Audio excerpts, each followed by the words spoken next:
All right, we are live with Old Earth Creationism with Dark Knight Apologetics, and I have here with me Dark Knight Apologetics, who's going by Jeremy. So, Jeremy, why don't you tell us about yourself a little bit? Yeah, there's not much to tell. I just have a YouTube channel. I, oh, I'm just a guy that studies the Bible a lot. All right, and so normally my channel focuses pretty heavily on young Earth creationism. Um, and I've noticed that you are fairly frequently in the comments and the chat agreeing with various things that I'm saying. And so I wanted to get a handle on what exactly it is that you have that you would say makes you an old Earth creationist as opposed to someone who wouldn't necessarily identify as a creationist. So what is old Earth creationism to you? It's basically just something that accepts mainstream science and tries to combine it with Christianity. Okay. Now there are some old Earth creation groups like Hugh Ross's group. Is that Reasons to Believe? I think it is. Yes, it is reasons to believe. I do follow his ministry a lot. Okay. Now they are pro deep time, pro astronomy isn't lying to us, but they're also anti evolution, at least in the sense of common descent. Where do you stand on that? Um, I do think that there is a little bit of common descent, but I have a hard time seeing it for things like dinosaurs and birds or humans and ape ancestry. Okay. So, but you do agree with Hugh Ross and his ministry that the universe is about 13 and a half-ish billion years old. I mean, I'm not really an astronomy or cosmology guy, so if I get this wrong, audience, let me know. But that the various galaxies that we can see are billions of light years away, and that the Earth has been around for about 4.5 billion years, and things like that. Yeah, yes, I do agree with all of that kind of stuff.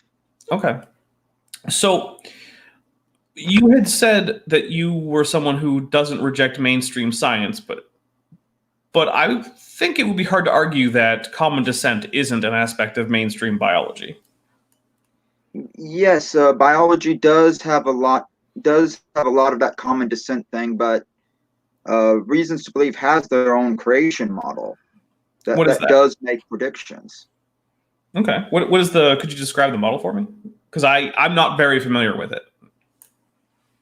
It, it's a interesting model. It basically replaces common descent with common design.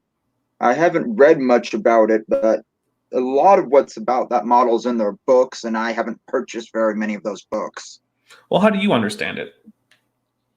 Well, I basically understand it that it's basically like a non-Darwinian version of evolution, where they have a God interfering with the history of life on Earth.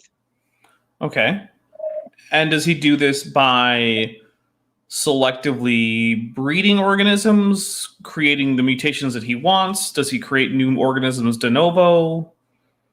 I would say creating the mutations he wants. Okay.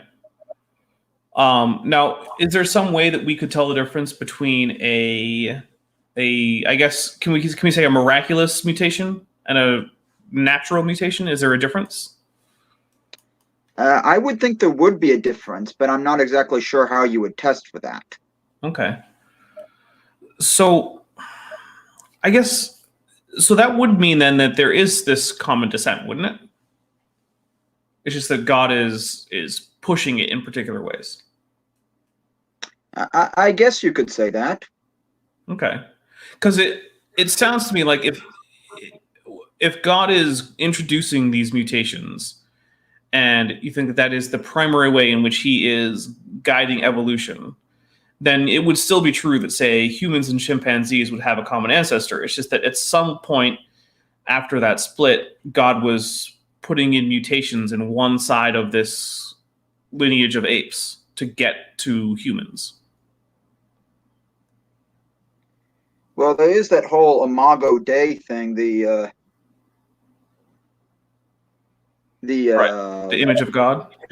Yeah, the image of God. Yeah. And I see TD Lane mentioned Sentinel Apologetics. Yes, I do follow that. All right. But so the Imago Dei prevents there from being a common ancestry between humans and chimpanzees?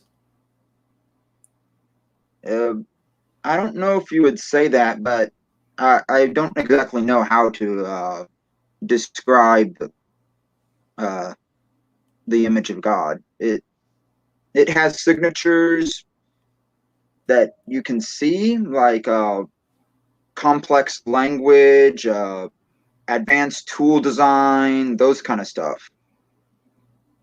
Oh, and Sentinel Apologetics is in the chat. Hey, Sentinel Apologetics. There you go. So, and actually, you know what, Sentinel Apologetics, if sometime you want to have a discussion, I would be open to discuss what you would like to talk about. So, feel free to shoot me an email. And we got a lot of people here. We got Brainbug, we got James Downer, we got TD Lane, Jens Van Brocco.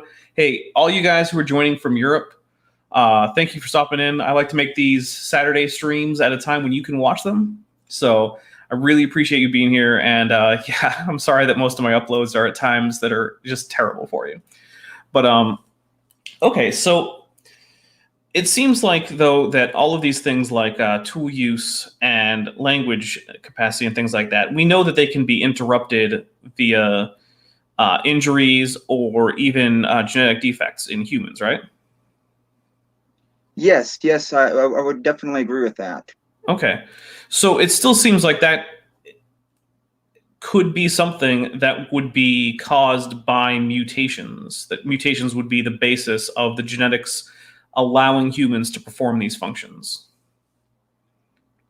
Well, there isn't very much detail on how God introduced the Imago Dei in the Bible. Right. I mean, I would agree there. I think that the authors did not intend Genesis 2 to be taken overly literally. And so I think that when God says, now let us form man in our image, that the metaphor being used here is that God is sculpting man out of, the dust of the ground in the way that someone would, make a sculpture out of clay or something. And that by doing that, he's making a self-portrait, but not in some literal sense. That would be what I would think that the authors were trying to convey with that. And I think it's actually fairly obvious that they're probably not trying to say that God looks like some dude. But then again, yes. Maybe they are. Yes, I would definitely agree that it is a metaphor. It's very much symbolic language. I would definitely agree with that. Okay. So I guess I'm confused then. If all the things that we're identifying as part of this Imago Dei, these this creative capacity, this rational capacity, perhaps even a certain high degree of self-awareness, if all of those can be interrupted physiologically and genetically, then they must have some physiological and genetic basis. So I'm still not clear what it is that interrupts any kind of common descent between having the Imago Dei and evolution. Couldn't that be something that, I guess, took shape over time?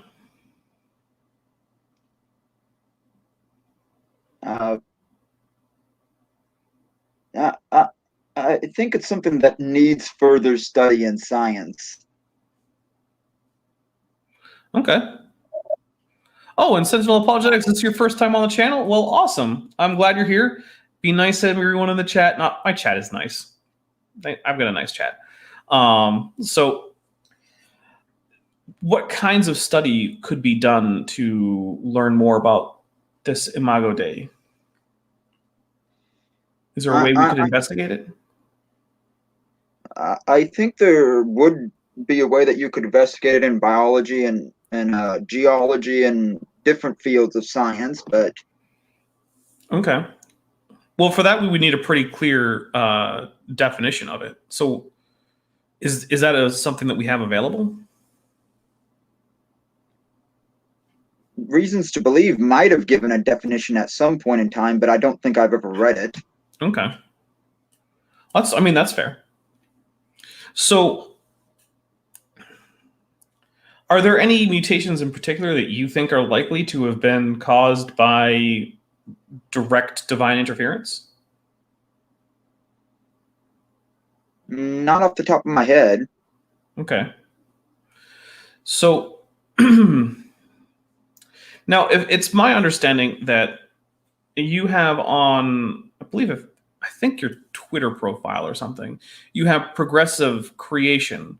Now, my understanding for progressive creation is not what you've described. So I guess I'm still not clear if what do you is what you've described what you understand by progressive creation? Well, the terms progressive creationism and old earth creationism are very much used interchangeably. Okay, because to me, looking at things like, I'm sorry, I got a little frog in my throat. Um, so when I look at things like the history of the philosophy of science and the history of scientific ideas and the history of theology, progressive creationism traditionally was this idea that God creates various essentially biospheres at certain times during Earth's long history.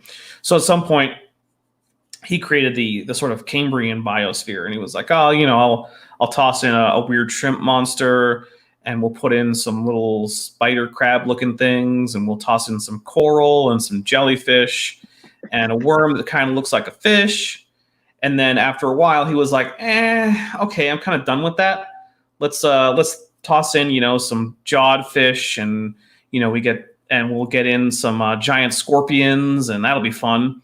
And then then we get like the Devonian period, and then eventually he's like, let's mix it up a little bit, and we'll get in some things that are like frogs but have giant teeth and tails, and amphibian crocodiles and things like that, and dragonflies the size of your body, and so on, all the way up until eventually in a few thousand years ago or a few tens of thousands of years ago, he finally gets to getting humans out there. So that is not what you would describe as your understanding of creation. Well, I would definitely agree that the Cambrian explosion is a huge marker for God interfering with the uh, uh, history of life on Earth, but some of that stuff does sound a little bit weird. Okay. So what is it about the Cambrian explosion that makes you think that this is a I guess just for shorthand, I'm going to say miraculous whenever we have the intervention of God in the course of events that otherwise would not have occurred that way without such intervention. Is that an acceptable use of the word for you?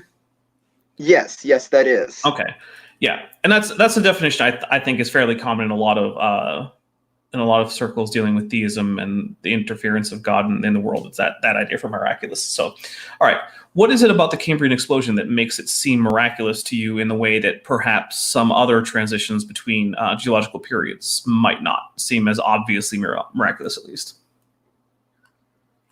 Well, I would have to say it's the speed at which it happened. It seems like it happened at such a quick speed that it just doesn't seem like it could have happened any other way. Okay. Well, I mean, it did happen over the course of, a few tens of millions of years. What's so fast that it can't be natural? Like where does that assessment come from? Well, it's kind of hard to explain, but it just seems like it happened really fast. Okay, so it's sort of a gut feeling. Yeah. Okay. Um, but I guess then the question I have is that it doesn't seem like any of the developments in the Cambrian are particularly revolutionary. It's just that as certain relatively minor anatomical modifications were made to earlier, even more basal organisms, it opened up the possibility of filling new niches, and then there was an adaptive radiation. I mean, we see similar things like after the end Permian extinction, right? We have first the dicynodonts that survived absolutely explode across the scene and become the dominant herbivores on land across the entire world. And then the various diapsid clades, whether Lepidosauromorph or Archosauromorph, diversify to take up almost every other available niche. And very quickly into the Triassic, we go from having almost, just devastated biodiversity. And here I'm just talking on land because my area of most study in this topic tends to be vertebrate paleontology. So I don't want to make stuff up about the oceans that I don't know. So, but that also happens fairly quickly during the Triassic, and then at the end of the Triassic we have another mass extinction, and it's the dinosaurs that greatly diversify. Whereas at the end of the Triassic, basically there were some medium to large herbivores, and there were some guys eating some meat, and ornithischians barely existed. Are those all miracles after those extinctions where there's a new adaptive radiation? I would say yes. And just to clarify, everyone, no, my gut is not my source. Mostly RTB is. Okay. I mean, to be fair, I think most people believe a lot of the things that they believe because it seems reasonable. While I do appreciate the ability to go and find sources for things, like when someone's like, "Oh, hey, why do you think it might be a good day to go for a walk?" I'm like, "I don't know, because it feels like it is." Like, there's, I do think that not every single thing you believe has to be examined down to scientific detail. It depends on how important it is to you and how important it is to your daily life and how interesting you find the topic. So, Right. um, so it seems like any adaptive radiation is a sign that there may have been some kind of miracle going on in the DNA. Is that what I'm getting? Yes, yes, I would agree with that. Okay. Now, do you think that during adaptive radiations there would then be like a higher mutation rate or something? I would think so. Okay.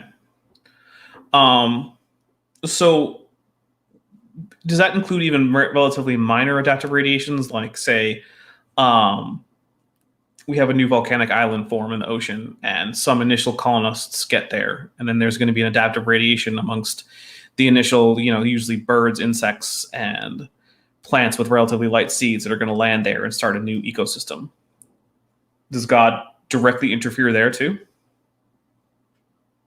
Well, I would think some stuff would be purely left up to natural processes, but uh, other more big stuff, more major things would probably need his interference. Okay. And I just want to answer a quick question from the chat from Sentinel Apologetics, who said, "Are you Christian/atheist? Just notice you're doing a good job with Hoven." I do try to do a good job with Hoven. We have more Hoven stuff coming up on Tuesday live, but that is actually a question I don't answer on this channel. Yeah, my personal religious views are something I leave off of this channel, and it is for me to discuss privately with people who know me under, like my actual name and know me in person, things like that. So I don't worry about it. I'm not upset by the question. It's just that's a question that I don't really answer. So do you have? I'm sorry. Back to you, Jeremy. Is there do you have any evidence or sources as to why or that adaptive radiations correlate with higher mutation rates?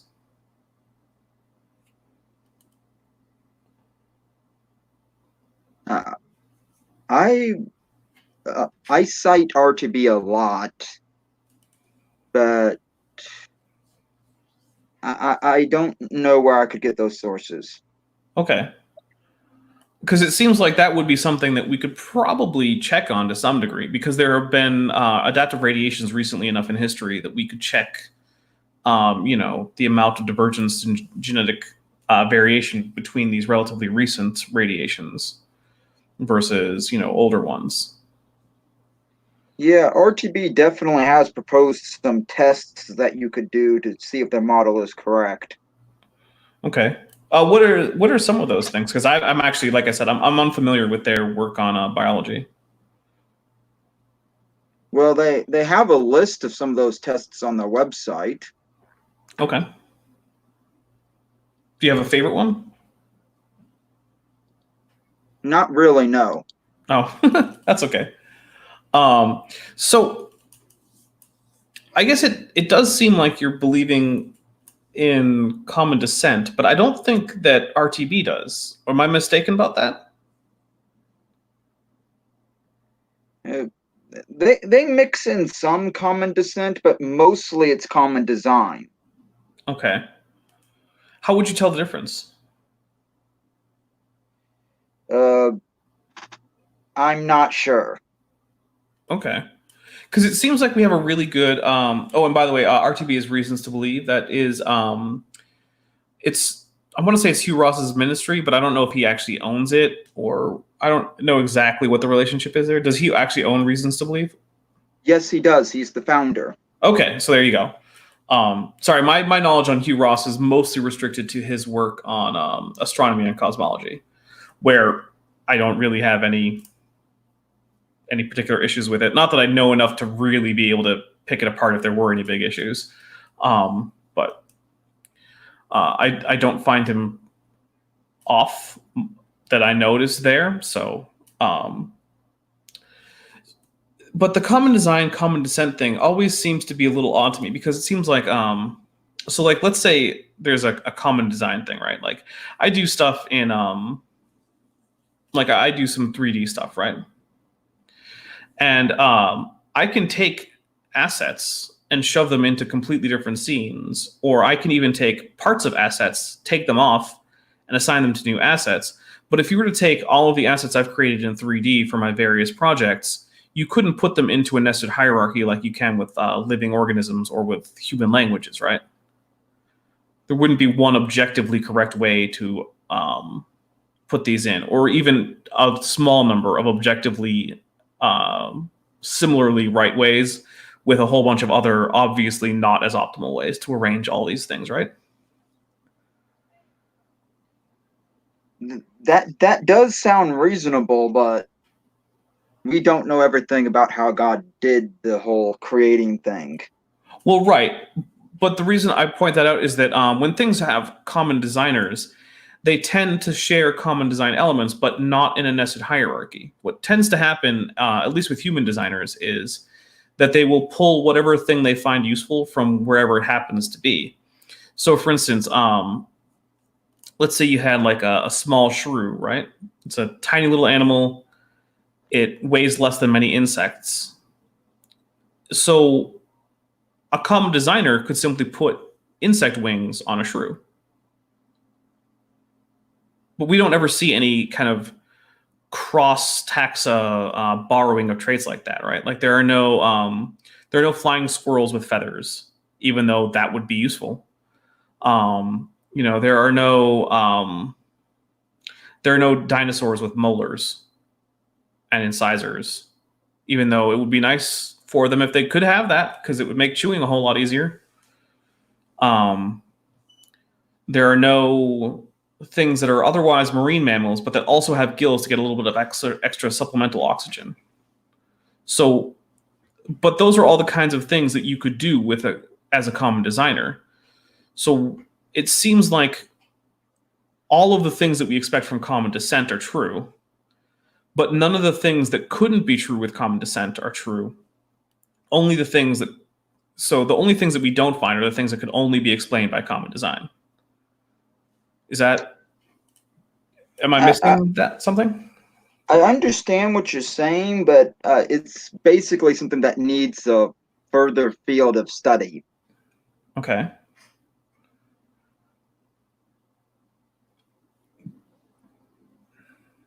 That does seem a little dissatisfying, though, from a scientific standpoint, because we're basically producing.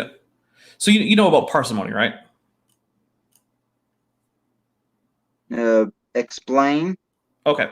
So parsimony is basically just the idea that we should go with the idea that requires the fewest assumptions until we have to add more assumptions. So, for instance, if someone says, "Oh, hey, why do things fall?" Well, if we're living in the Stone Age, we can just go with, well, things want to be on the ground. That they just have a natural tendency. Okay. Well, then we realize that the Earth is round and we can measure that things fall at the same rate no matter what. So we propose this universal accelerational force. And we call it gravity. And then that works for a while. But then we notice that if the Earth is round and you can accelerate something at a certain speed, ignoring air friction, it could orbit, and that could neatly unify the orbit of the planet. So now we can assume that the planets are also. So as we go, we learn new things, and we do occasionally have to add in new assumptions. But at no point do we simply leap to the, okay, so there's a gravitational acceleration.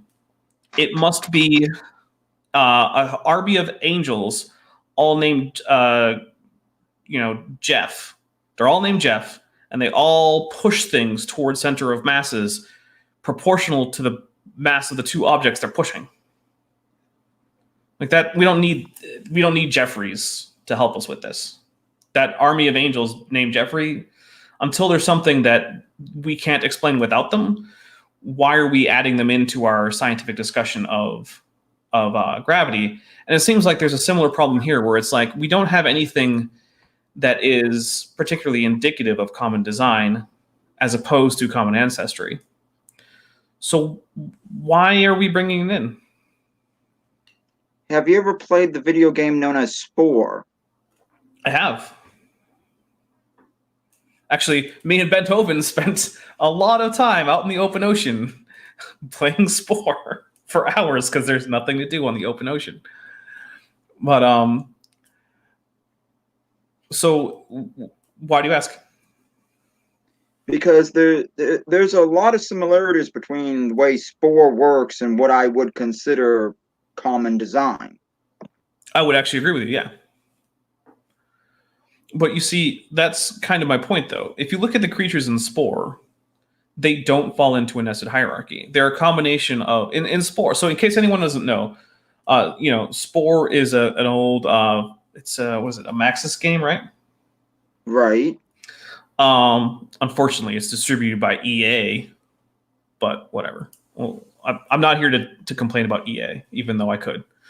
Anyway, so during the first couple stages of the game, you're quote unquote evolving a creature, and you unlock certain parts, and you can put them on your creature from a predetermined list of parts that the game comes prepackaged with. And I think there were a couple DLCs to add new parts, right? Right. There was that cute and creepy thing. Yeah. I remember cute and creepy. I thought there might have been another one, but maybe not. Actually, I really liked it. Galactic Adventures. Yeah, but did that add new body parts? I thought it only. I think it does. Oh, does it? Oh, okay. But so when I'm playing Spore, right, I can grab any part that I want and stick it anywhere I want on the creature. And okay, now I have a new creature, right? Which means that every time you go and do the little mating dance in Spore, you can completely redesign your creature from the ground up, right? Right. But that's not what the pattern of living organisms gives us. So, for instance, in Spore, because there are a number of different wings, there's like a bird wing, there's like a little fly wing, and then I think there's even like a bat wing or something. And they have different levels of how good they are at flying. So if you want to keep upgrading your flying, you can go from the fly wing to a bat wing to a bird wing. But the thing is that if you actually look at the anatomy there, there's no real underlying homology. They're extremely different anatomically. And that's not what we see in living things. So when mammals wanted to fly, and I'm anthropomorphizing evolution here. Please forgive me for speaking metaphorically here. So when mammals, decided that we're going to get good at flying, they didn't do it in the same way as insects, nor do they do it in the same way as pterosaurs, nor the same way as birds. They had to do it in a completely different way. And similarly, when Scansoriopterigids, which were the other group of dinosaurs that were really experimenting with flight, they did it in a way that was different again from bats and birds and pterosaurs and insects. If the pterosaur thing was working before any other vertebrates were flying, why don't all the vertebrates just use pterosaur wings? Or if the bird wing was so superior, why don't they all just use bird wings?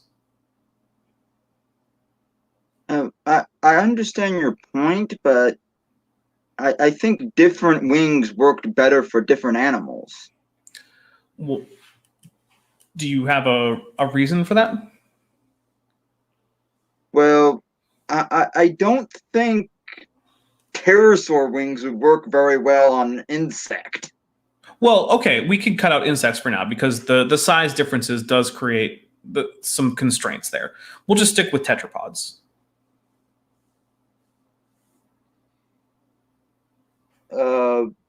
What would be inefficient about a pterosaur wing slapped onto a bird? And we'll assume that, the notarium that comes along with it can also be slapped on there. Or we can give it the coracoideus muscle that actually is used for, upstroke on wings and birds. It doesn't really matter that much. All I really care about is basically from the humerus distally. Why would a pterosaur wing not work on a bird? I think it would have something to do with the rest of the bird being feathery. I mean, we can just stick feathers on a pterosaur wing. Pterosaurs basically already had what amounts to extremely primitive feathers. Pycnofibers do seem to have had some homology with feathers, especially after the fairly recent discovery of complex branching patterns at the distal end of pycnofibers. So, but even so, even if we just went with naked leathery wings, I still don't see what it is about a pterosaur wing that just couldn't work for a bird. In fact, it would give birds the advantage of being able to have more efficient locomotion on the ground because pterosaurs could use their front legs or their forelimbs to assist in walking, as well as to assist in takeoff. Because one of the problems that birds have is that the joints in their legs get a lot of wear and tear. If they could take some of that pressure off and use a four-legged launch like pterosaurs did and like modern bats do, that would actually alleviate significant joint problems for a lot of birds. So there are some ways in which pterosaur wings are better than bird wings. But, I'm not exactly sure how to answer that question. Okay. There are other things like Nestle 20 points out. I'm going to do a little bit of paraphrasing here. We also have a lot of marine tetrapods of various kinds, right? Like we have like there are sauropterygians like the plesiosaurs, and there are whales, and there are penguins and seals like pinnipeds, sea lions, seals, walruses, that kind of stuff. And they all have flippers, but all their flippers are made out of the forelimbs, and you can tell it's got the same forelimb bones as anyone else. It's got the radius, the humerus, the ulna, the carpals, metacarpal. I don't need to name every bone, but in each case, though, the way that the bones are arranged to make up the flipper is a bit different. But with a common designer, I would expect them to all be more or less the same, essentially, especially since we're starting with the same bones in every case. But if you strip the skin off of with the skin and the flesh and stuff off of a penguin flipper, you get a very obvious bird wing, with the semilunate carpal and the fused phalanges. And if you strip off the feathers, not the feathers, I'm sorry, the flesh of, say, a sauropterygian, you get these extremely flat, thick bones with these almost circular phalanges that have multiplied to crazy lengths. And if you do the same thing with a whale, you get rounder bones, far fewer phalanges. You don't get the supernumerary digits that you do with sauropterygians. So it still seems like, again, we're getting this thing where if there were a common designer and he was like, okay, I need an arm to turn into a paddle. I'll just, like, if I needed that in, say, like a 3D thing, like I need another thing to be the same thing as I needed before, I would just grab the thing I used before. but we don't ever actually see that in living organisms. So it seems like the expectation of common design isn't being met. I understand what you're saying, but the way God designs and the way we design may be two different things. Oh, and welcome, Guts. Given I can't talk. I hope you're feeling well. And she said semi-lunate carpal with a little dab emoji. Yes, semi-lunate carpals are amazing. Do you know about those? I think I've heard of the term before. It's this cool bone that you get in derived Eumenoraptoran lineages of dinosaurs, and like if you were to stand and put your arms out a little bit so that your palms face each other and they don't face the floor or the ceiling, right? But they just face directly towards each other. So you could clap. And then you try to rotate your wrist so that what's now the bottom of your hand, running along the side of your hand and your pinky, you try to rotate it towards your forearm. You can usually get, like 120-ish degrees or so. But in organisms with the semi-lunate carpal, these dinosaurs, they could actually get that side of their hand to contact their forearm because of the shape of this carpal bone allowed the hand to rotate that much in that direction. And it's a big part of how birds do things like fold their wings, which is a big part of their flight mechanic. But yeah, that's just what a semi-lunate carpal is. So, yeah, thought I would just toss it out there since it's really cool. If you look at my debate with Kent Hovind or anybody who hasn't seen that, I put a diagram up and I show it's basically some anatomical drawings showing like why it is used to help fold the arm down that way. But so what is it about common design that we do see that you think is positively indicative of common design? So, because I'll grant you, anything could be compatible with common design, but in order to add it to the theory of evolution, we have to have a reason why we need this extra assumption. I think all this homology is a very good indicator of common design. How so? Well, you see a lot of similarities between different animals. Okay.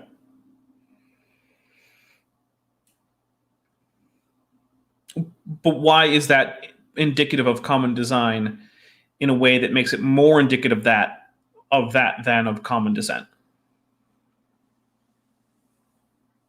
I'm not exactly sure how to answer that question. Okay. Maybe I can take it a bit away from biology and give an example. So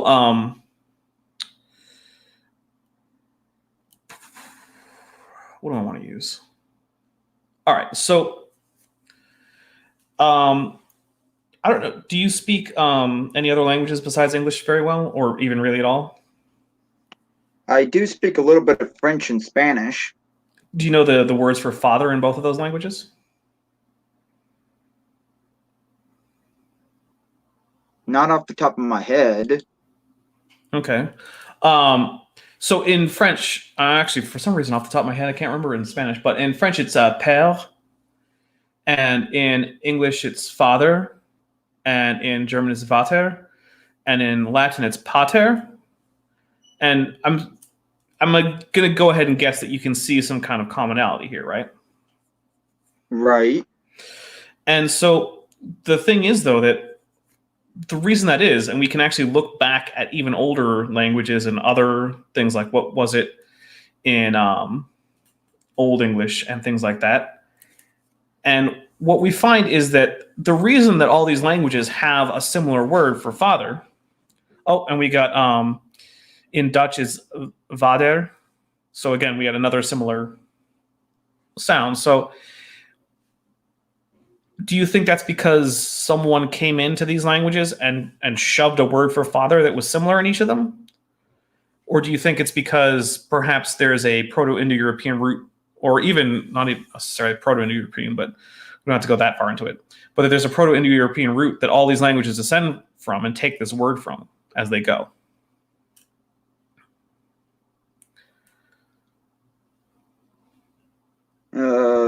Ooh.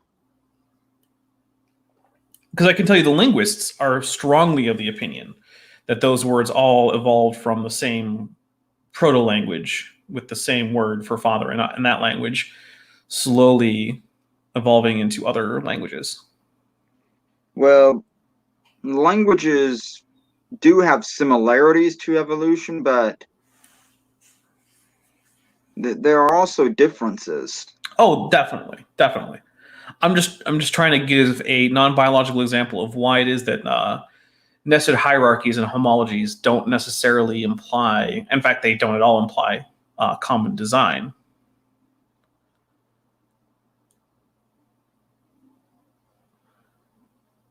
And so, if we want to look at common design, we could do something like if you look at various proposed uh, auxiliary languages, which are languages that people have created intentionally to facilitate international dialogue. They never actually do that. They're always failures. So I don't know why people keep trying, but people have tried.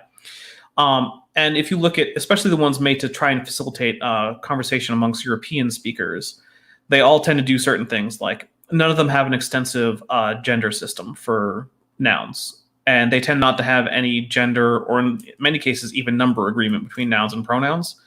They all tend to be subject, verb, object. They all tend to have particular endings to indicate grammatical category for words. So adjectives will always end in a particular ending. Nouns will always end in a particular ending. They all tend to do some of these things. None of them really do all of them, but they all have these commonalities, and we know that they were designed because we know that we can name the people who designed them. We can tell why they designed them. And we get this hodgepodge of aspects of various languages. So, you borrow from English the relatively simple and barely existing gender system. And in many cases, you just eliminate it altogether. You can borrow from, many times they borrow various Latin endings to just signify part of speech. The verb system is always in these cases strictly nominative accusative. You never get an ergative absolutive interlang, even though there are lots of ergative absolutive or split ergative languages. And so when we see this big dichotomy between designed languages and natural evolved languages, but we don't see anything similar to the design languages when we look at life. We don't ever see anything where we're going to take the cool bits that work from this lineage and the cool bits that work from that lineage and smush them together. But that is what I would expect if someone were to design an organism.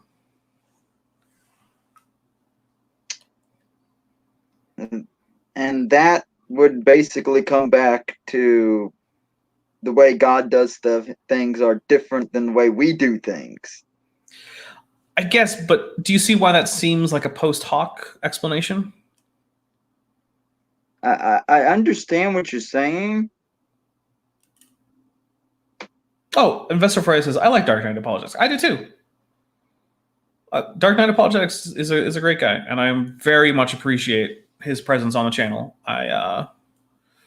This is just a friendly discussion. I am not trying to, go get him or anything.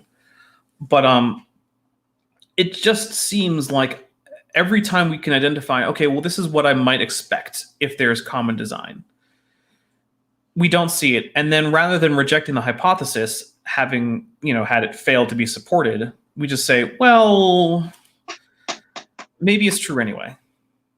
And I mean, the thing is, though, that if that's your attitude, then anything that has failed to be demonstrated, or even that has been disconfirmed, could still be something you take seriously.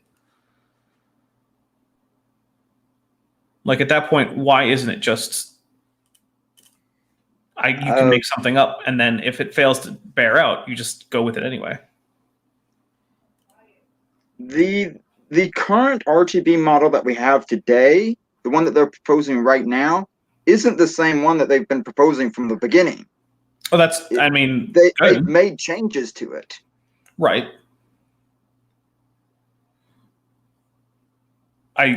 Okay. I mean, but the thing is that when you said, maybe God designs things differently than we do, that's you already to some extent making a change, because if we start with the basic assumption that known instances of design can be used as an analogy for identifying possible instances of design and seeing if they actually are, and then no, we can't do that. And so you say, well, maybe design doesn't look designed is basically what I'm hearing. I mean, okay, yeah, you've changed it, but isn't the simpler and more honest thing to just say, well, until we can find a good reason to call something designed, where we don't know if it's designed, but we do know that there are good explanations for it to come about without design, we shouldn't introduce design as an assumption. I understand what you're saying, and I very much do agree that the RTB model does need a lot of tweaks before it could actually work as a good model. Okay. But we're still working on this. It's very much a work in progress. Okay. I guess that's fair. And by the way, Nestle 20 would like me to point out that if we can say that God designs in his own ways, it goes both ways. So we can no longer tell if something is something that God made. So essentially, it becomes God making things becomes indistinguishable from no one making things. Is that? Let me know your thoughts on that. I wouldn't necessarily agree with that. It just doesn't sound right.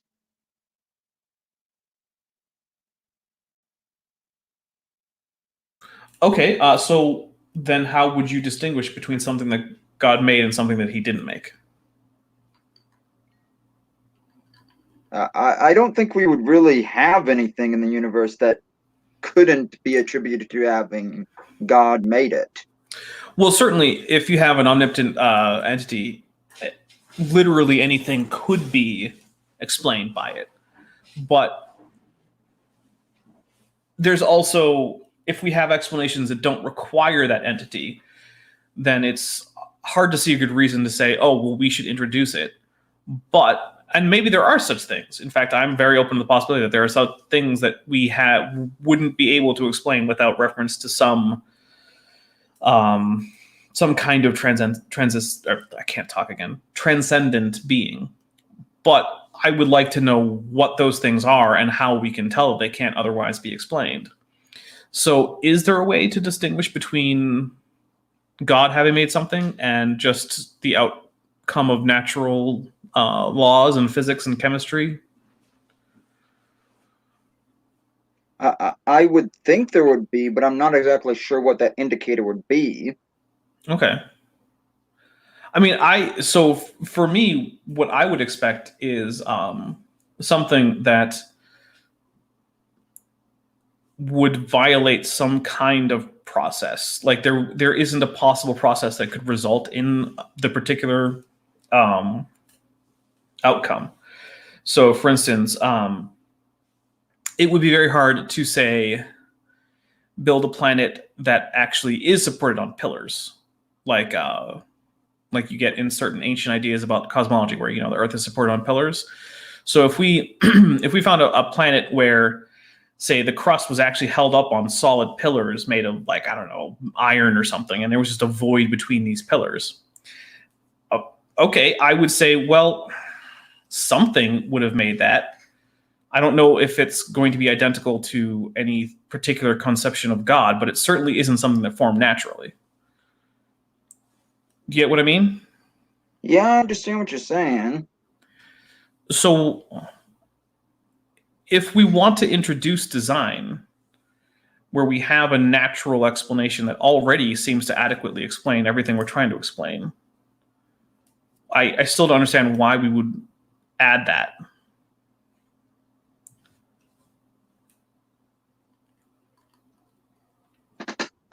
I basically accept God as kind of like an axiom. Okay. Now, generally speaking, the rule of thumb for axioms, or whatever plural you want to use for axiom, at least as far as I can tell, is you use the absolute minimum number of axioms that you need to get by, right? So, like, axioms that I use include things like my senses are more or less accurate descriptions of an external world. An external world exists. I guess that's an even prior one. So that's another axiom I have.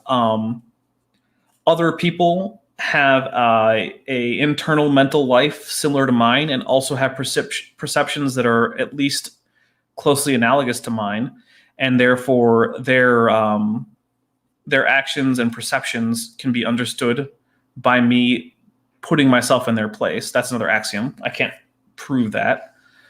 Why is God a necessary axiom to add on to those?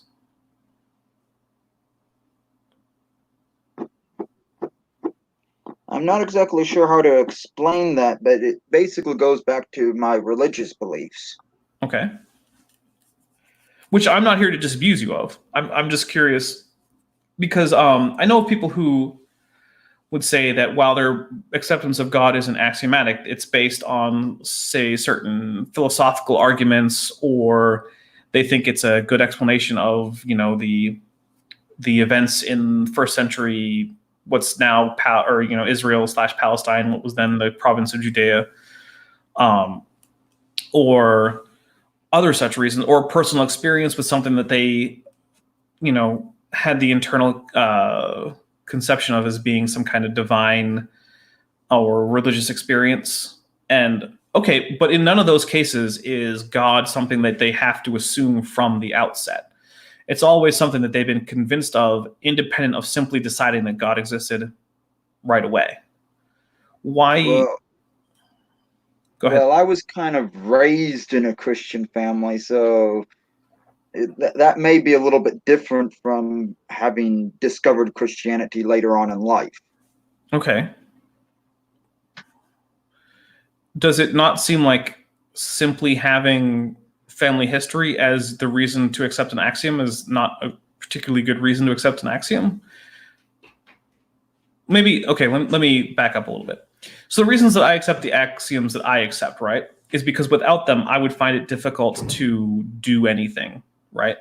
If I assume that my senses are wildly inaccurate, or that there is no external reality, or that other people do not have a mind roughly similar to mine, I would find it very hard to interact with the world in any way that was coherent and that got anything accomplished, right?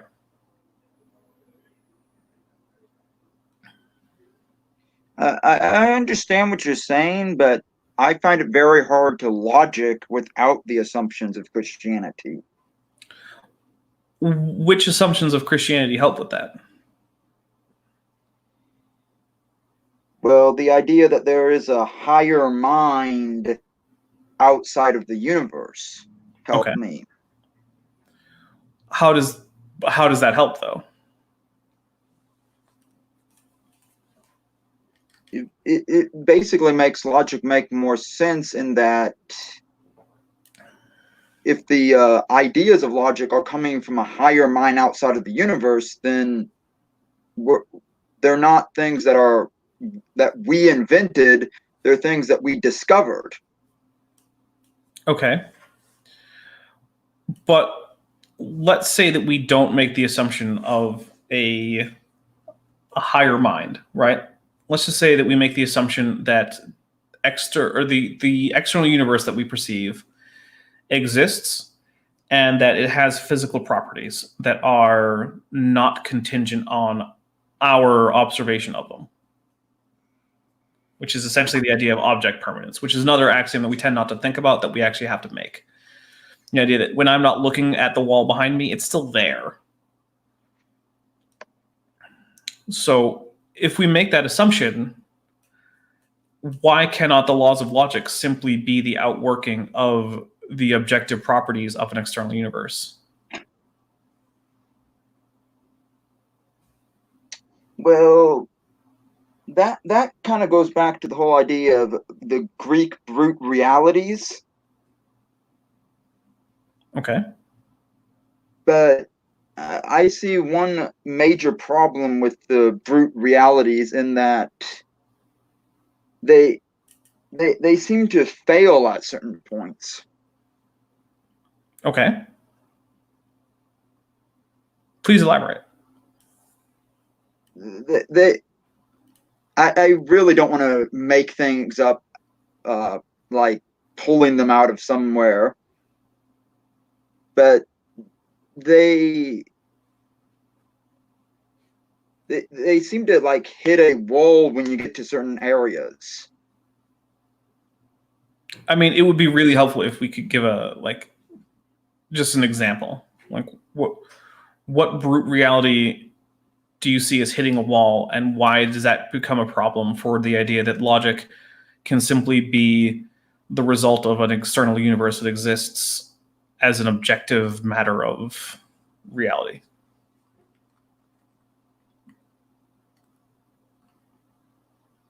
I'm always really bad at trying to come up with examples myself. Oh, well, that's okay.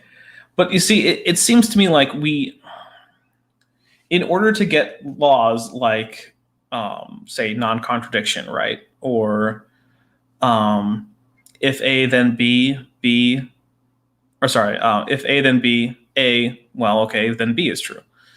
Or, various rules to do with, I mean, I don't want to go into the whole, logical rules, but I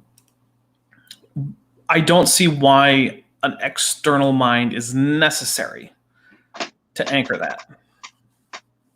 I don't see why it couldn't simply be that, say, if there were no minds, including human minds, it would still be true that a particular rock cannot have a mass of both 1 kilogram and 2 kilograms, no matter how few minds are there to perceive it. I understand what you're saying, but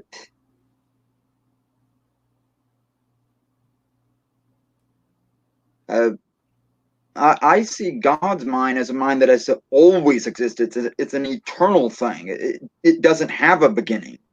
Right. And that's the general conception of, I guess, both the deistic and theistic conceptions of a sort of monotheistic God. But my question is, how does that help logic to exist?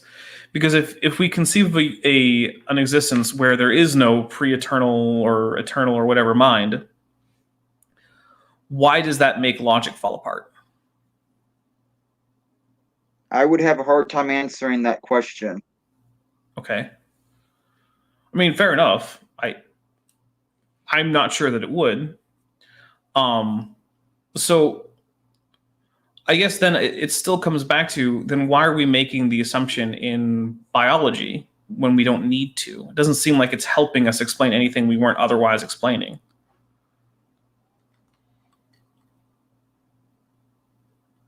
Well, I guess that would definitely be something that needs further study then.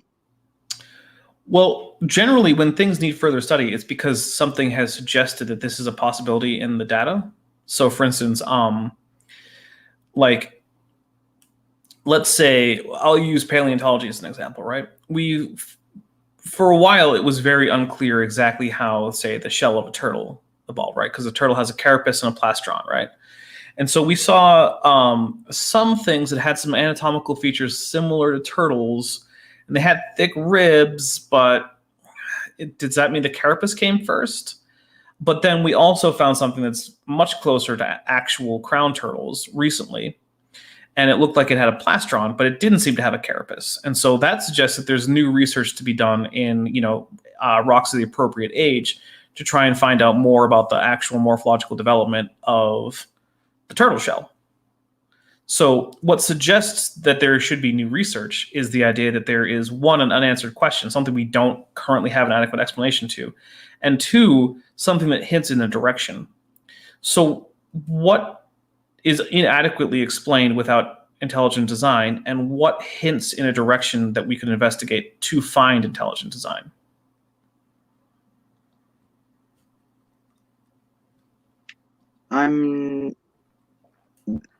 That's definitely something I'd have to do further research on. I don't know how to answer that question. Okay. I mean, that's fair. I mean, we can't all know everything, but it does seem like if we're going to say we should do more research on that, there has to be a reason, right? Like, no one's going to do research on why it is that maybe flapping really hard could make you fly on Mars. Because there's no reason to think it will. There's good reasons to think maybe it won't. It doesn't seem to be useful. I mean, just like there's no reason to like do research on like, could flies learn to understand Russian? Well, I mean, maybe, but why?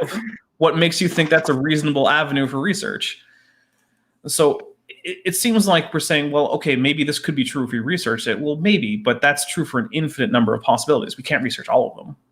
Why is this one the one that should get research? Yes, I understand what you're saying there, but that goes back to we don't have money to study everything. Right. But you would like, I mean, I think it's clear that you would like this to be something that gets studied. Yes, I would. Why should it be? Like, I'm the skeptical guy who's going to donate money. Well, pretend as if I had money to donate. So let's just pretend I'm a guy who funds research.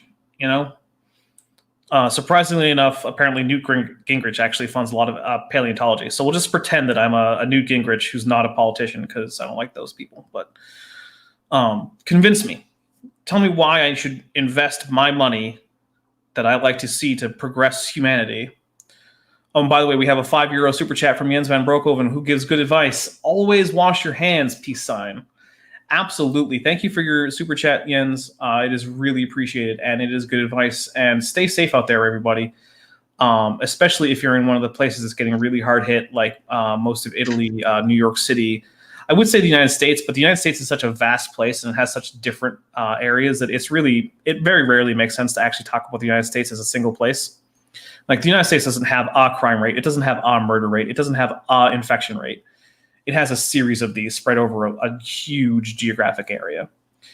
Saying, oh, you're in the United States tells you almost nothing about anything. So, but yeah. Oh, and here's $5 for the research fund from Benthoven for $5. So yeah, there we go. We now have $10 or so that could go towards funding research into intelligent design. All right, convince me. Go ahead. I would probably fail in that area. I'm not good at persuasion. Well, I mean, all you have to do is give me reasons to think that this would be a productive line of research.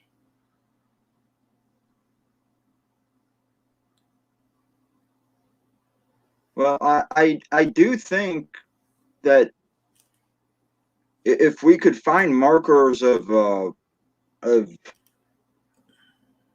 intelligent design, that would definitely have some good advancements in biology.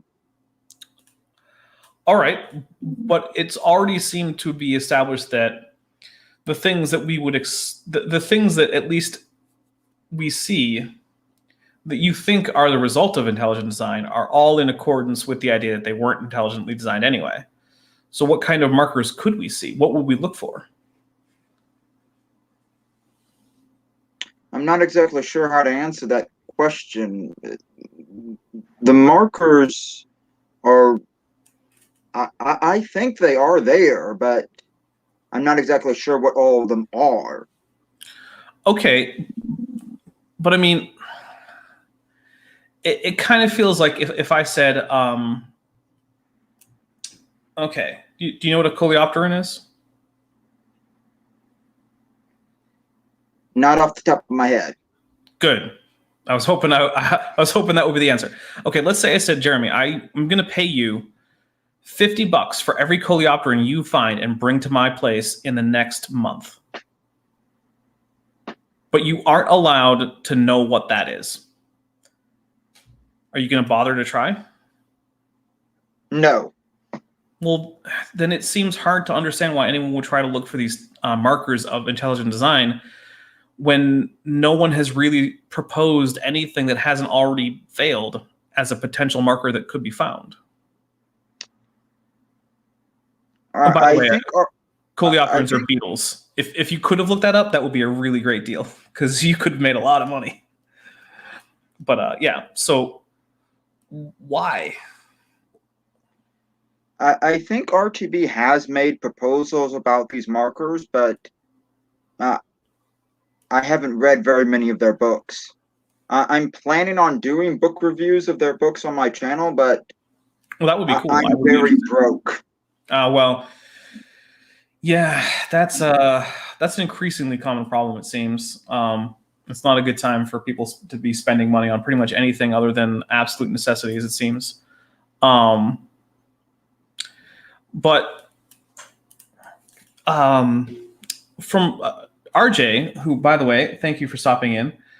Who, by the way, also has some great books. He's got Evolution Slam Dunk, which is primarily about the sort of, I guess, transition between pelycosaur grade synapsids up to, I believe, all the way to crown mammals. I might be wrong about that. It might just be to like Mammaliformes or something. But anyway, as well as the rocks were there. So go check those out. Those were both available on Amazon. I believe they're both available as paperback and as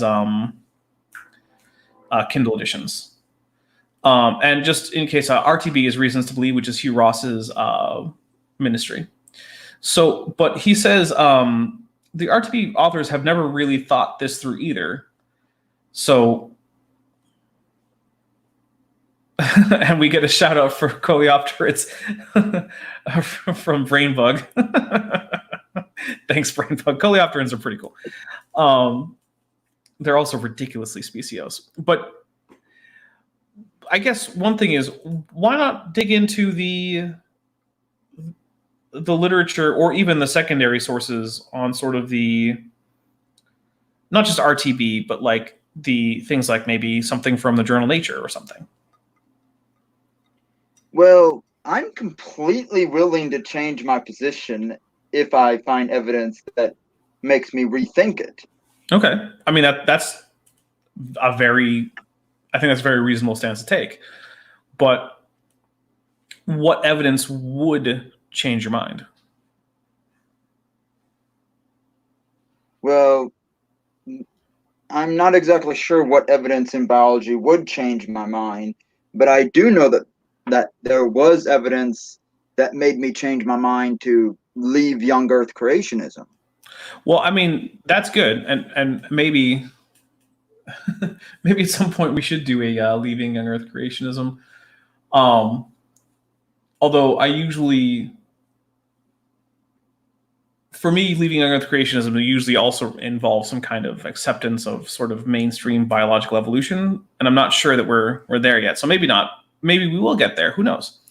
But it seems like without knowing what intelligent design would look like or what a lack of it would look like, how could it be possible to change your mind? Because it seems like your mind isn't really in this place for a particular articulable like not for a reason you can articulate, but because it seems like a good idea for your mind to be here for other reasons.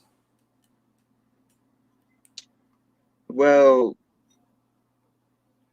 there might be some emotional reasons for why I've reached this area, but I wouldn't describe myself as someone that is unwilling to look at other things. Right, but what other things could you possibly look at?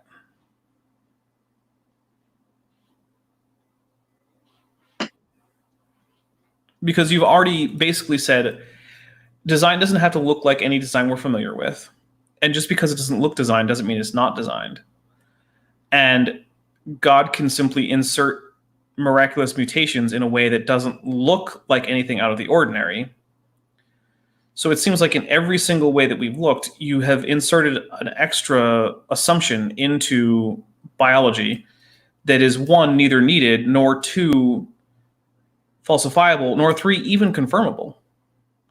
So even under the less restrictive older version of kind of the pseudo-scientific method, not pseudo-scientific, the sort of the early proto-scientific method, which was confirmationalism, which is if you can confirm something, it's a good reason to believe it. And science has sort of moved on to the disconfirm as the thing. Unless you can, once we can't disconfirm it, even though we should be able to if it's not true, then we can accept this. But it seems like we can't even reach any reasonable design conclusion under a confirmationalist idea, where like it seems like this is designed, therefore we think it probably is. We can't even get that far because nothing can seem like it's designed, because everything that we would see as designed, according to the things you've said, actually looks like what we'd expect non-design to look like.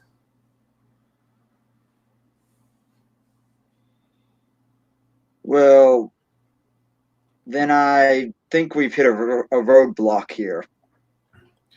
I mean, we may have, but does that not bother you a bit that it seems like you have a position when it comes to biology?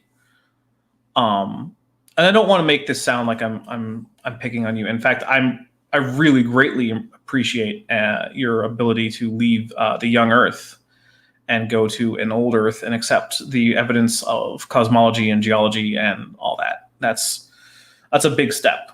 Believe me, I took that step. It's not a small one. So I'm not trying to insult you or be mean, but is it not something that you find a little bit troublesome that you have a set of beliefs about a different area of science where your ideas don't actually meet any of the criteria for even imagining a way where they could be confirmed or disconfirmed?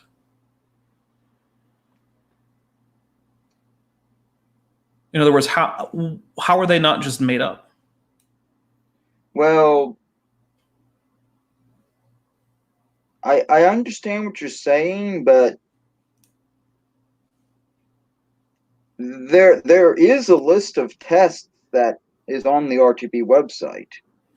Well, let's why don't we try to pull that up? What's the excuse the clickety clackety nature of my extremely loud keyboard. But I like my mechanical keyboard, so y'all have to just deal with it. But what's the RTB website that I could find this on? Do you know? Like, is it rtb.com? Reasons.org.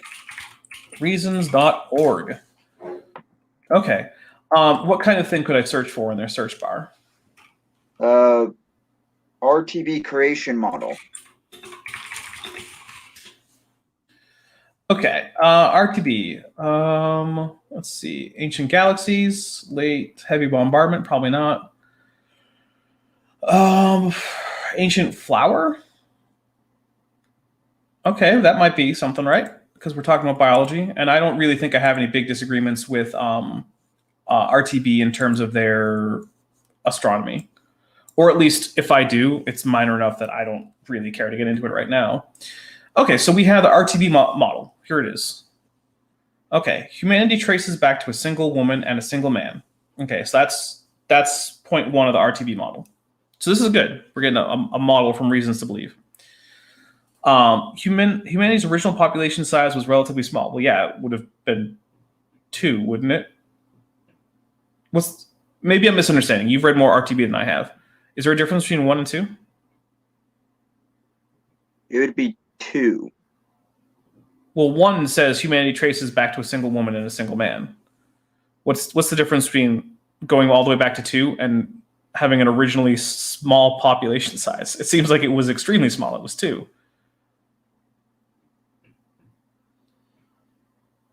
Are they basically just restating it? They're basically just restating it. Okay, I just didn't know if maybe there was some other idea that I was missing, because, I mean, there could be. Okay, humanity originated in a single location at or near the Middle East. Okay. Humanity's origin date back to between 10,000 and 100,000 years ago. Okay. Humanity spread around the world recently from the near Middle East. All right, well, that tells us a lot about humanity. But I can make a prediction right now based on it that the oldest human artifacts and remains should be found in the Middle East, right? Right. But they're not. They're found in East Africa. And I could also predict that human populations today should have the most genetic diversity in and around the Middle East and less going away from it, including less into places like Southern Africa and Eastern Africa. Well, it is predicted that the Garden of Eden was in what we today know as the Persian Gulf. Right. It used to be dry land at one time. Okay, but it still means that there should be more genetic diversity in places like Egypt and Iraq and Israel and Jordan and Saudi Arabia than there is in places like South Africa or Tanzania. But that's the opposite of what's true. The closer you get to East Africa, the more genetic diversity there is in human populations. Well, then there was probably something that drove that genetic diversity. I mean, right, but it seems like that the most likely explanation would have just been the origin of humanity in that area as a species, Homo sapiens originating there. But we also have this humanity traces back to a single woman and a single man. Even at 100,000 years ago, if a population ever is reduced to two organisms, even if they're extremely distantly related, we can just go with they have completely different alleles for every locus where they're non-dangerous alleles, right? Humans still have too much genetic diversity for that, despite the fact that Homo sapiens is actually a fairly low diversity population in terms of other mammals of similar size. Like humans have a very low genetic diversity, but even still, we have way more. Or I'm sorry, you have way more because I'm a dinosaur. Way more than we would expect from this. In fact, cheetahs are suspected to have dropped down to a population of perhaps a couple thousand or so in around that same kind of time span. And they are far more genetically homogenous than humans are. For instance, cheetahs won't reject skin grafts from any other cheetah. You don't have to do any blood typing or anything like that. They have complete skin graft compatibility, which humans do not. You cannot just get a skin graft from any other human. Your body will reject it. So it seems like a number of these are just not adding up.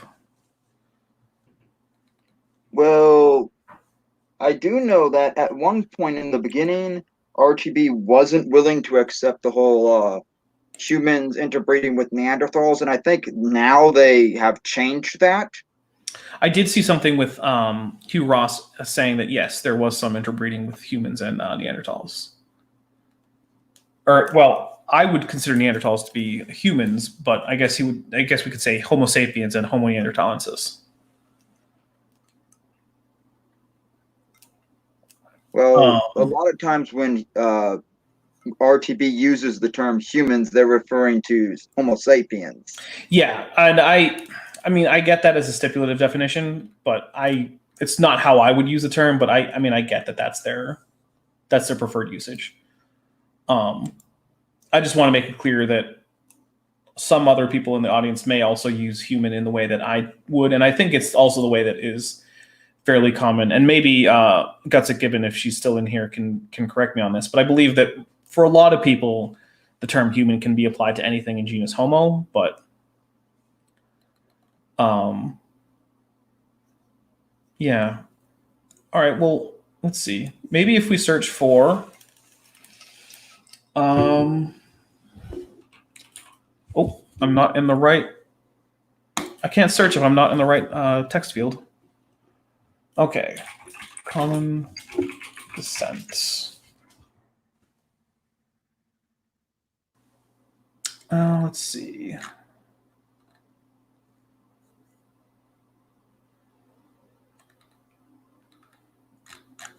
Maybe common design test will help, because I would really like to get to one of these tests to see what they expect. Hey, Ed, Intrigue Feline, and welcome back, Vandalia. Okay. Let's see. Common design test. Let's see what we got. Can I say something to James?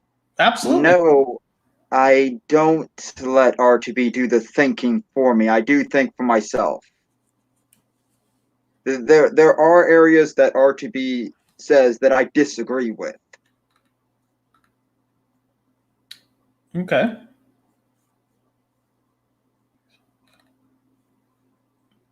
Oh, okay. How about this? Our biologist is willing to test evolution. That sounds pretty good. So let's see. Oh, are you sure that there actually are these tests that they propose for their model? Because I'm having trouble finding it, honestly. And I mean, I think a lot of their tests are in their books, but I do remember a list of tests on their website at one point. I'm not disputing it. It's just that oh goodness, I'm having trouble finding it. Might try searching predictions. Okay.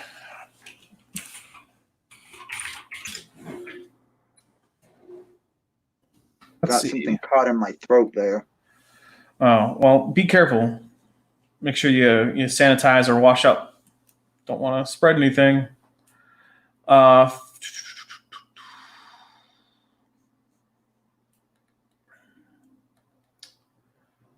Hold the doomsday predictions, please. I'll agree with RTB there. Please stop it with the doomsday predictions. Yeah, I don't like the doomsday prediction. If you want to make your religion look ridiculous, just predict the end of the world in the near future. My goodness, that's one of the reasons why the Jehovah's Witnesses are having so much trouble getting new recruits. Is that one? Basically the internet has ruined everything for them. Because one, everyone knows how absolutely terrible they are as an organization, and two, everyone knows how many times they failed to predict the end of the world, or they falsely predicted the end of the world. Here we go. Here's putting creation to the test. That sounds pretty good. Yeah, that might be the list. Okay.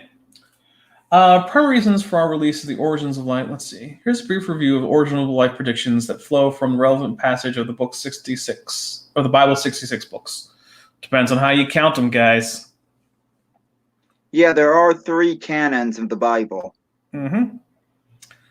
All right. Life appeared early in Earth's history when the planet was still in its primordial state. Well, we can't use that to distinguish between the sort of standard model and reasons to believe. Life originated in and persisted through hostile conditions of early Earth. Again, I don't know how we would test that. Life originated abruptly. I don't know what that necessarily means. What counts as abruptly? Remains of Earth's first life, when found, will reveal its complexity. Well, that's a good prediction, but that remains to be seen. Life is complex, even in its minimal form. Well, that seems to be something that is actually a bit on the questionable side, because we're seeing things like hypercycles that are relatively simple, but still act in a way that is very similar to how life acts. It actually does now appear, after some recent finds of non-biotic ribose, that the chemical framework for RNA can arise in non-biotic fashions, so that even the earliest genetic material, which is probably RNA, not DNA, is something that we can get without any kind of mysterious creation event. And I don't see any particular reason why, supposing that some ribose manages to stay stable long enough, which again apparently it can, as we found some that was non-biotic inside of an asteroid. I don't see a particular problem for, say, a bit of RNA being enclosed in a hypercycle, and then since RNA can catalyze both protein synthesis and its own replication, any RNA that happened to synthesize even a small protein that was even very barely beneficial for the hypercycle that housed it, why that wouldn't constitute life, and why it wouldn't be any more complicated than simply a phospholipid bilayer surrounding a RNA molecule. Since we're talking about our asteroids and life coming from panspermia, Well, not quite panspermia. Panspermia is the idea that life actually arrived on Earth after having developed elsewhere. All I'm doing with pointing out the ribose, because ribose is just a sugar, right? It's a molecule. It happens to be a sugar, and it is the backbone of the. That's why it's called ribonucleic acid, because ribose forms the ladder on which the base pairs, or not base pair, but the nucleotides are going to go, right? So you have a ribose backbone for RNA, and then onto that are inserted at intervals these nucleotides. Yeah, I just wanted to clear that up in case I was getting confused. Yeah, yeah. So panspermia it's a, I mean, I get the objection to panspermia. It doesn't solve the problem of the origin of life. It just pushes it off a bit. That doesn't make it false, right? It could still be true. It just doesn't solve the question of abiogenesis. It solves it would, if it were true, it could answer the question, where did life on Earth come from? But it doesn't answer the question, how did life arise in the first place? But all I'm pointing out with this is that ribose can arise and be stable, at least under certain circumstances, abiotically. We now know that that's absolutely a fact because we've seen it.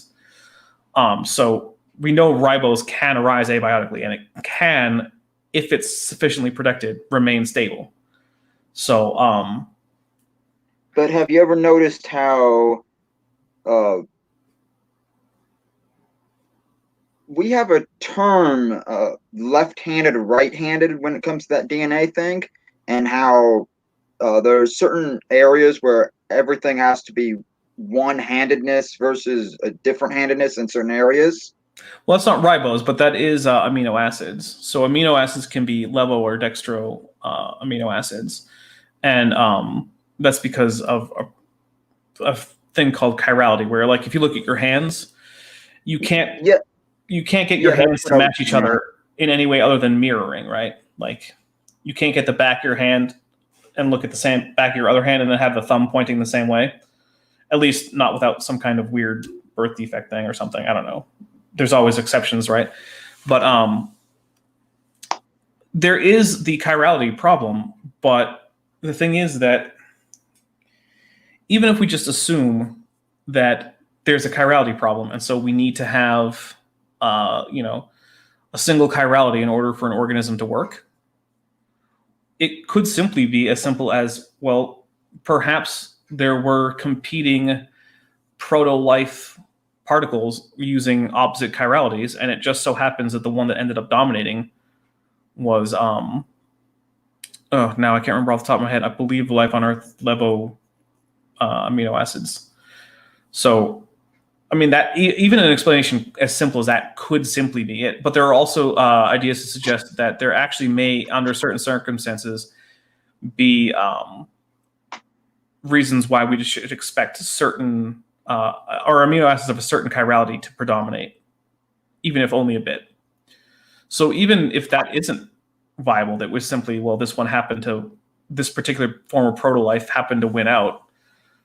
I mean, even then, it's not exactly a huge problem, and it doesn't seem like it's even necessarily that big of a problem. It still is a problem, but it certainly isn't related to the simplicity of minimal life, which it seems like right now doesn't actually have to be much more complex than a hypercycle containing an RNA molecule, which, as it goes around, will consume existing amino acids, which can then be catalyzed to form proteins by that RNA molecule. There are other problems with that. For instance, it's hard to see how something like that could survive except in a very protected environment, and we're not sure what areas on the planet could have provided such a protected environment while still providing the energy gradient necessary for the hypercycle to continue metabolism. But again, that's not a question of, is this completely impossible? It's more of a question of, like, oh, this seems like it's probably possible, but we don't have all of the details. But let's see. Life is complex even in its minimal form, so we got that. Life chemistry exhibits hallmark characteristics of design. Well, it seems like we're at a point where the hallmark characteristic of design is to look like it's not designed. So I don't know. Life differed qualitatively from later plant. Oh, sorry. First life. No wonder it didn't make sense. I skipped a word. First life differed qualitatively from later plant, animal, and human life. See, I'm not even really sure what that means. So this Yeah, model seems like it's mostly vagaries or things that agree with the standard model. the model might make better sense after reading the books, but I mean, I'm sure that is true. I'm sure if I read this book, Origins of Life, that they're taking this from, it would make more sense. But at first blush, it doesn't seem like something that is going to get any significant amount of research going on. Like, what is it about this model that you think is compelling in terms of we should research it? Because it seems like the only testable model is the minimal, or the only testable part of the model right now is the minimal complex, or sorry, the minimal complexity of life is high. Okay, but current research seems to be indicating that that might not be the case, and we're already researching into that, and it's not currently trending in a way favorable to the reasons to believe model. well, that could be an area where they might make a change to the model. But if that's the only area really where the model has any significant contradictions to anything that's currently accepted in the sort of standard framework of biology.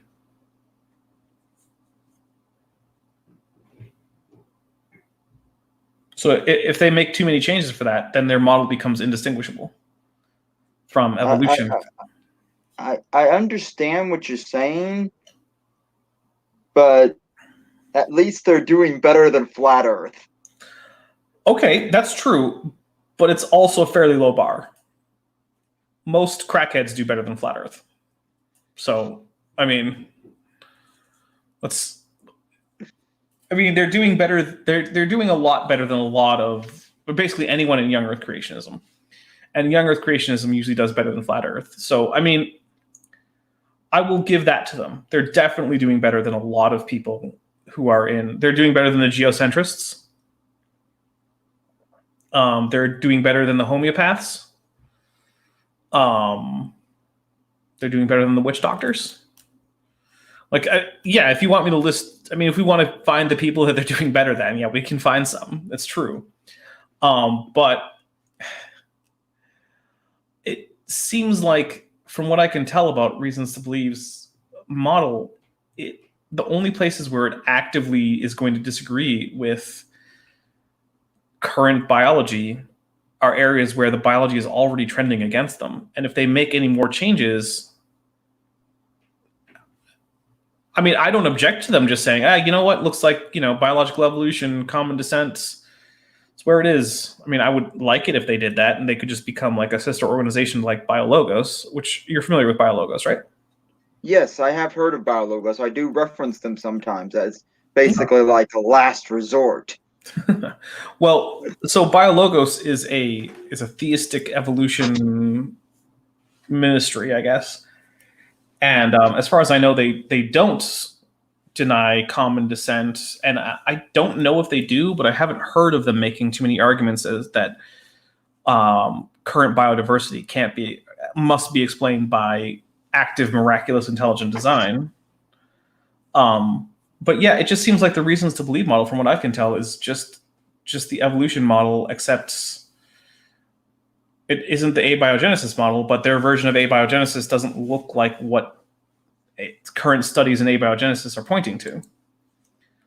So maybe I'm missing something, but yeah, you could just be missing something that is better explained in their books. I mean, that's fair. Although reading a Reasons to Believe book full of basically what I'm expecting to be ignoring the actual data, failures to fact check, failures to be up to date, at least in biology, it doesn't seem like a horribly useful use of my time. Although then again, I guess where am I going, right? We're all stuck inside for the next few months. So maybe I should.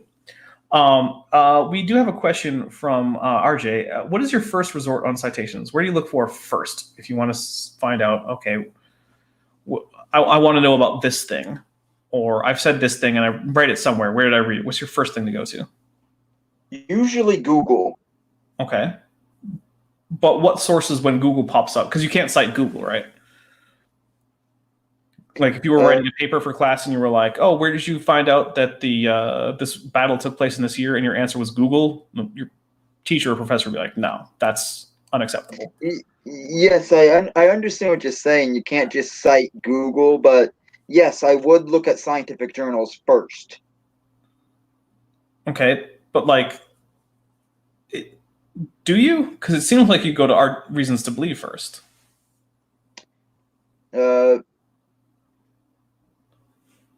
I do cite reasons to believe a lot, but it's not like I'm always going to them first. I mean, that's fair, but like, so like for example, recently I needed some literature about de novo gene evolution, right? So I went to places like the Proceedings of the Royal Academy, the journal Nature, things like that, right?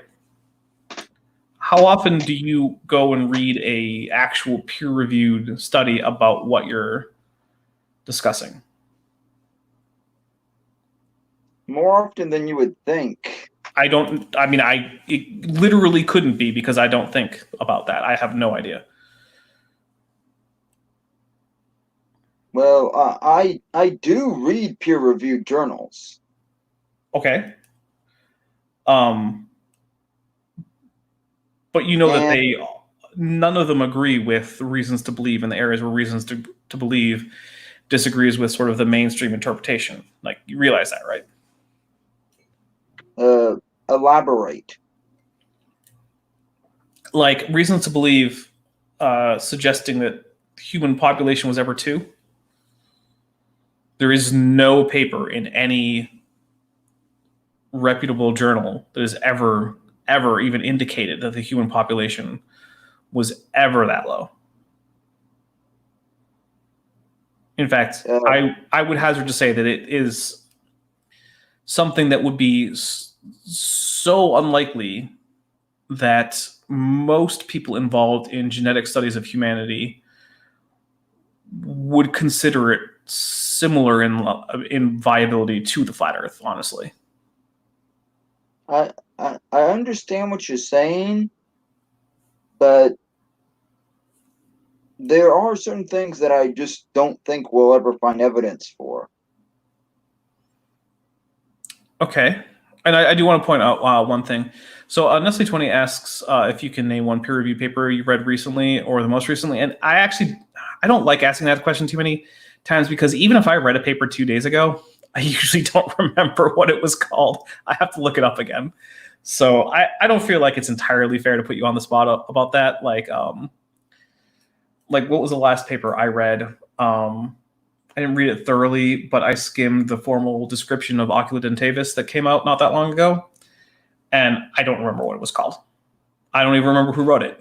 I just remember that was the last time that I really looked something up. And then I also read through the integument section on the paper describing Tyrannus, but what was that called? I don't know. I think the first listed author was named Zhu. That's about all I remember about it. I would have to look it up again. I don't like that question, but actually, Nestle does give a what I think is a reasonable follow up. So, what kind of subjects? Like maybe last time you went to a peer review journal, what kind of thing were you looking up? Well, I do have a big hobby in astrophysics and all the astronomy stuff. Okay. So yeah, actually if I'm being honest, it's a really interesting subject. TD Lane found the paper I was just reading. Thanks, TD Lane. It's a gigantic feathered dinosaur from Lower Cretaceous of China by Jingzhu Kebaiwang Kezhang Qingyu Ma Lida, whatever, just a bunch of Chinese names. I'm not going to sit here and read Chinese names. But yeah, okay. Thanks, TD Lane. Why can't they have names like Chad? I mean, I'm sure they think the same thing about all the Westerners. Like, oh man, Chad. Why can't you just have a normal name like King Yu Ma? But actually, I'm gonna have that up later because I wanted to look more into the paper, but actually had a little bit of trouble getting hold of it. So much appreciated. So I guess then, and of course we're drawing in towards where we're probably gonna have to cut it off just for time reasons, but it seems to me like when we started, you were going with, I want to not have to go against the standard scientific consensus when it comes to science, and I think that's fair, and I think that because reasons to believe, which I think it's fair to say that you're a pretty big fan. Yes, that would be fair. Okay. Now, because that is an area of science, the area that you're probably most interested in, which seems like to be astronomy, right? That's an area where they don't really contradict mainstream science. But in the areas where they do are also the areas that you have seemingly less interest in. I wouldn't say you're uninterested. It seems like you are interested to some degree, just not as much as you are with astronomy. Right. So it seems like perhaps if you want to be someone who's not going to contradict the consensus in science, and you come across an organization that is contradicting the consensus in science, maybe you should be perhaps more skeptical of them in those areas. And the thing is, it's kind of like, it's like, it's almost like an argument from authority. They can be trusted as an authority, quote unquote, on astronomy. Well, I look at it like this, right? When, say, a geneticist starts talking about genetics, I shut up and listen. But if they start talking about, say, comparative anatomy of fossil vertebrates, I'm much less likely to simply just shut up and listen because that's not their field. They often get things like that wrong. In fact, I've seen people who are very good in certain fields get vertebrate paleontology extremely badly wrong. And I'm no expert in vertebrate paleontology. I'm just a well-read layman in that field. But I understand what you're saying, but RTB does have 2 biologists working for them. Well, okay, but Answers in Genesis also has a geologist and a geneticist and a cosmologist, but that doesn't seem to help.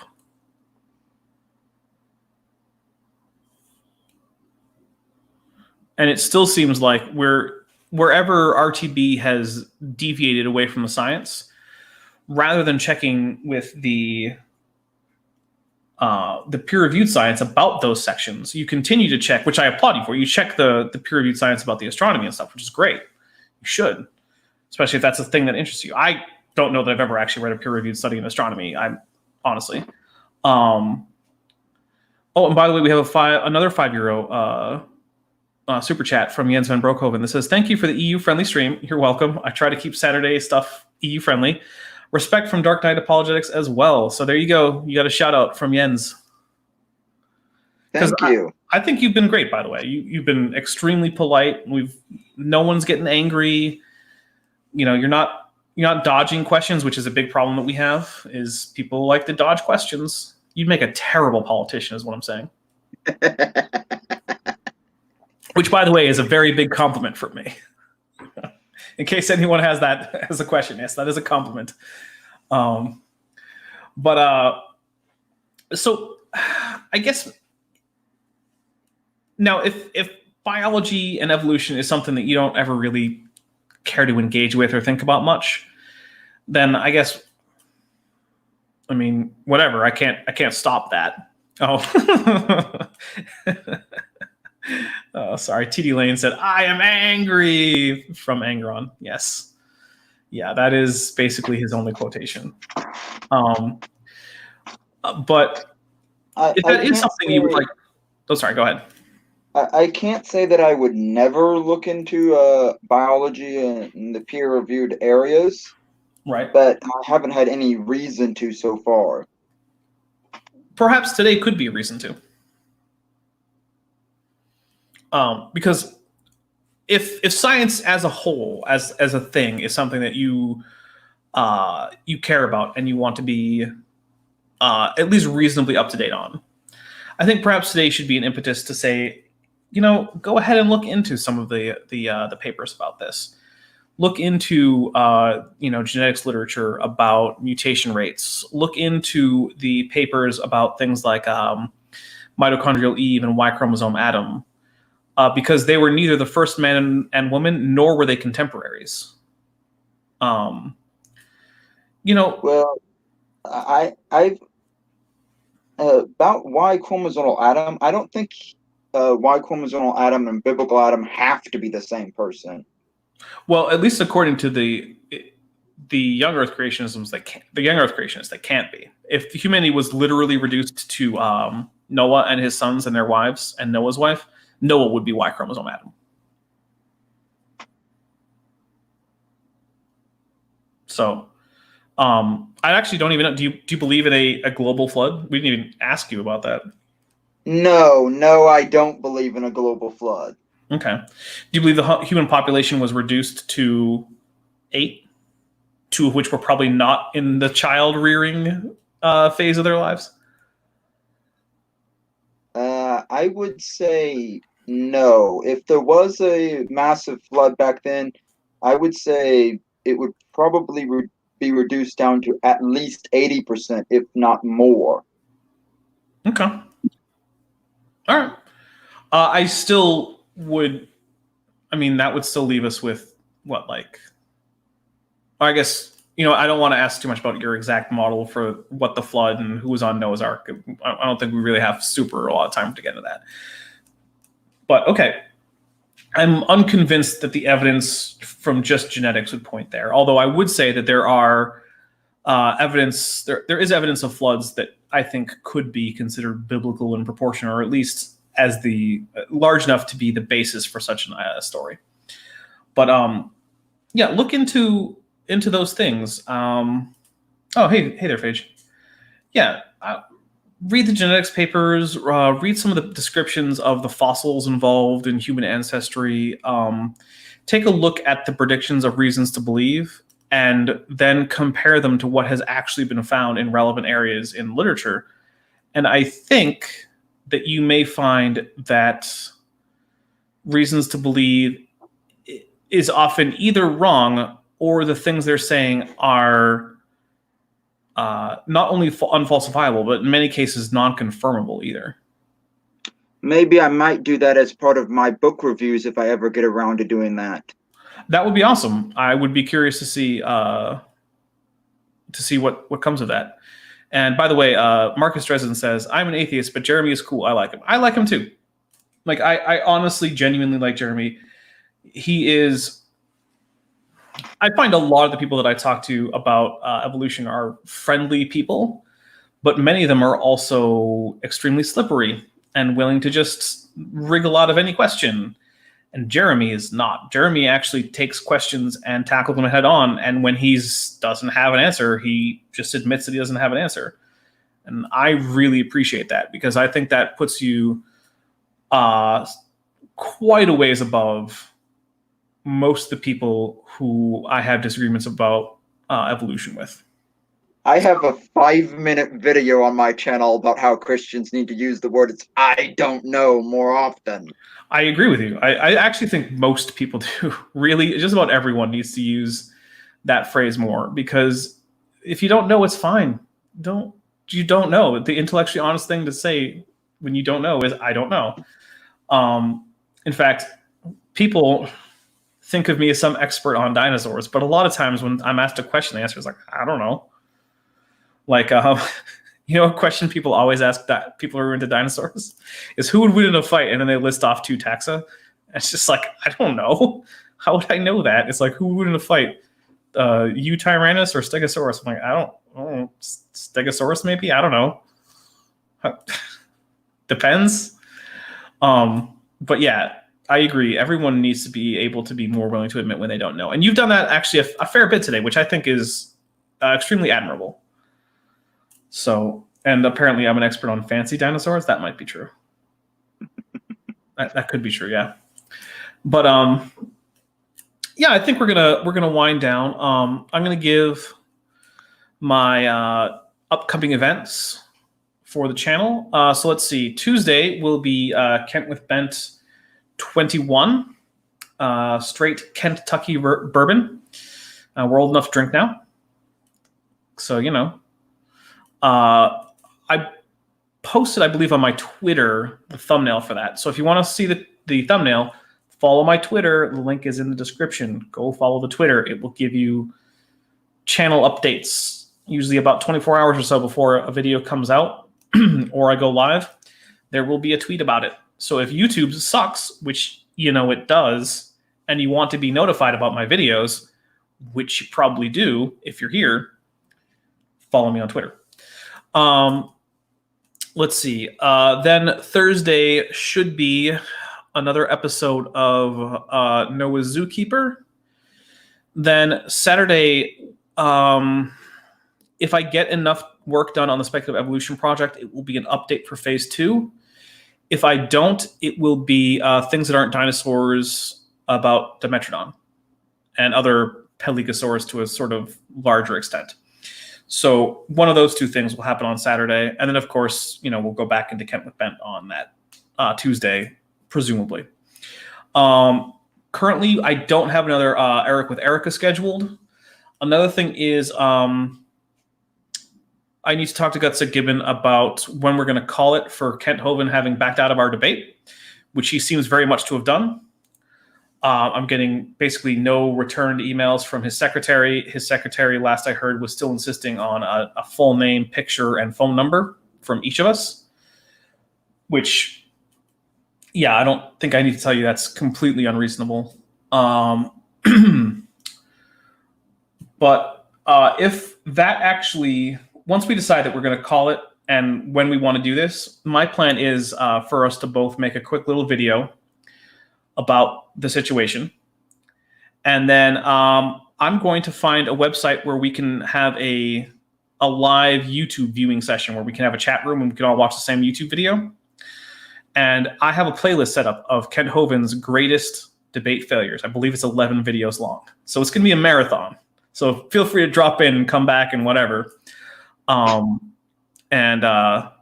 might set up something if people want to do a super chat style thing where they can like send something with a message and I'll read them off during another live stream or something. I might not. I don't know. I'm probably going to put that in a poll here in the next few days on my YouTube channel. So look for that. That's about it for me. Jeremy, we have your channel linked in the description. Anyone who has enjoyed Jeremy here today, which I think everyone has really, you should go check out his YouTube channel. Look at some of his content. If you like it, why don't you give him a subscription? And what do you got coming up, buddy? A lot of my channel is Bible study stuff, so I do a lot of that. Okay. And the 2 videos I have coming up are my 100 subscriber specials coming up tomorrow at 5 p.m. And I am also going to be premiering a pro-vaccine video. Oh, nice. I am extremely pro-vaccine. So there you go. That's pretty awesome. Sometimes I think I should do some kind of pro-vaccine things, but then I think I don't really know enough about that subject to really do it any justice, but I don't know.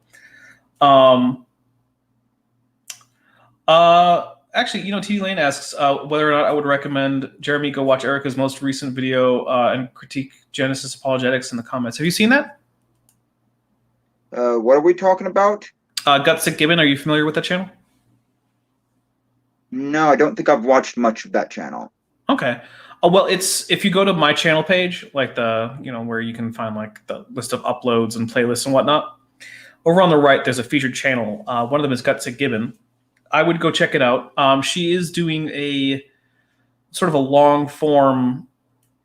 I would say it's like a live react because she's recording it as she's watching, but it's also pre-recorded. So I don't sort of a hybrid sort of thing. You know what I mean? But I think you might find it interesting. And I would actually be interested to see what your comments on that would be, because I think there may be some areas where you disagree, and there may even be some areas where I would find your input on that interesting, because I don't know a super lot about all of those topics, and so a lot of it has to do with things like biblical interpretations and stuff like that. So I would check it out. If we're talking biblical interpretations, I was thinking about, how Bob the Science Guy, have you heard of him? Yes. He recently did a video on a documentary called "The World Upside Down" that kind of it's a ministry that was kind of a mixture between young Earth and flat Earth.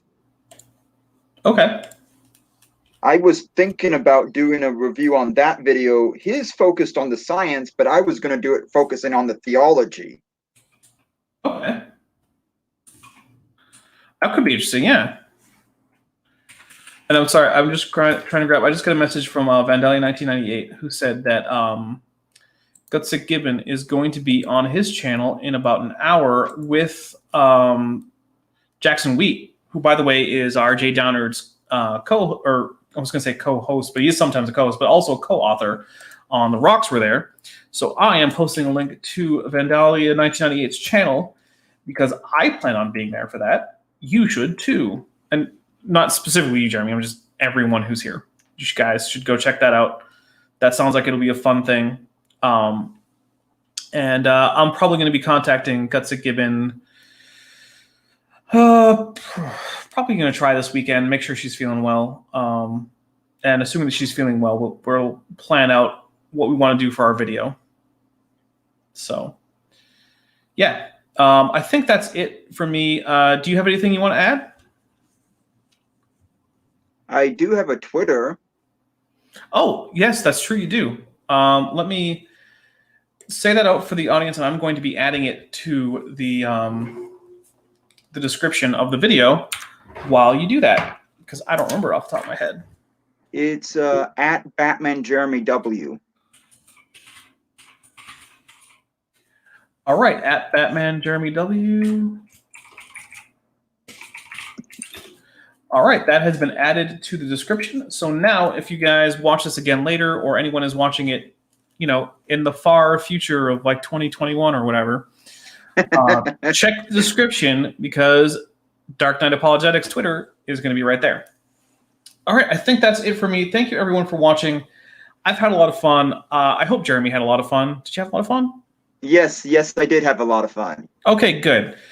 And this is what I was hoping for. We could have a nice discussion that wasn't going to become heated or antagonistic, even where we disagree, which I think is the interesting parts. We don't want to talk about everything we agree on. That's kind of boring.